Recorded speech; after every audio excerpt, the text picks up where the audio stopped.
Brilliance Audio presents Queen Bess, an unauthorized biography of Bess Myerson, by Jennifer Preston, performed by Suzanne Torin.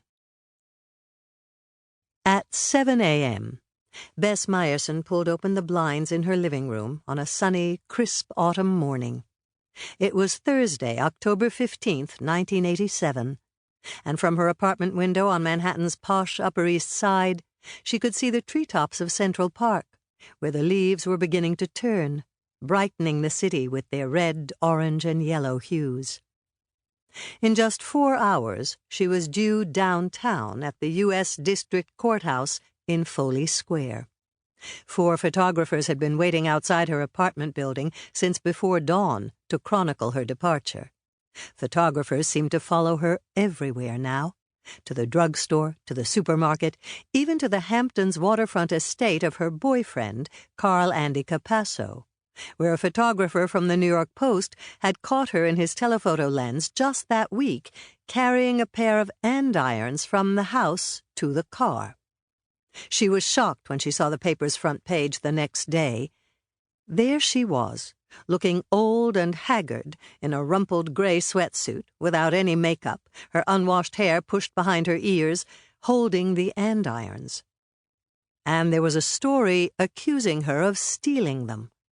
So there was little doubt that today the photographers would be out in force to document her trip to Foley Square. She was to answer charges that she conspired with Andy to bribe a state Supreme Court judge to lower his $1,500 a week alimony payments to the woman he had left behind for her.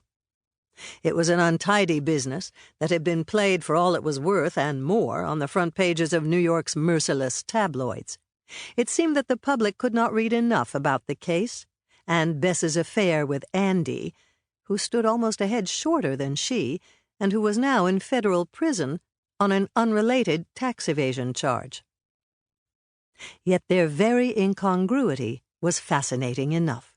Andy was 21 years her junior, a heavy-set, street-smart contractor who lacked a college education and Manhattan sophistication, but who had made millions of dollars installing sewers under the streets of New York. Bess was tall and statuesque, a woman whose beauty, even at age 63, turned heads. She had parlayed her 1945 Miss America crown into a successful television and political career that had brought her wealth and admiration, even in a city of cynicism that seemed to take a special delight now in watching her fall. This would be Bess's first public appearance since she had resigned 6 months earlier as New York City's Commissioner of Cultural Affairs. And she selected clothes and accessories that would make her look every inch the former beauty queen that she was. From her closet, filled with size 12 and 14 designer suits and dresses, hung according to color, she chose a black knit Chanel-style suit with brass buttons, a crimson silk blouse, and low-heeled black patent leather shoes. From her toolbox-sized jewelry case, she picked out a strand of black beads and pearl earrings set in gold filigree.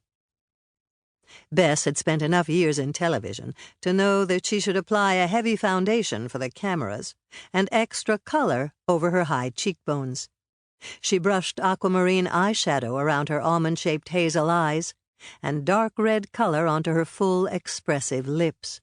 She put her chestnut-brown hair in electric rollers, and after she took them out, she fluffed layers of curls on top of her head.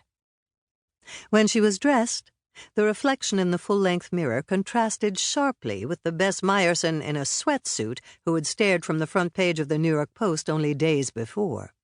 She looked stunning in her black suit, weighing only a little more than the 136 pounds she weighed when she had competed for the title of Miss America 42 years earlier.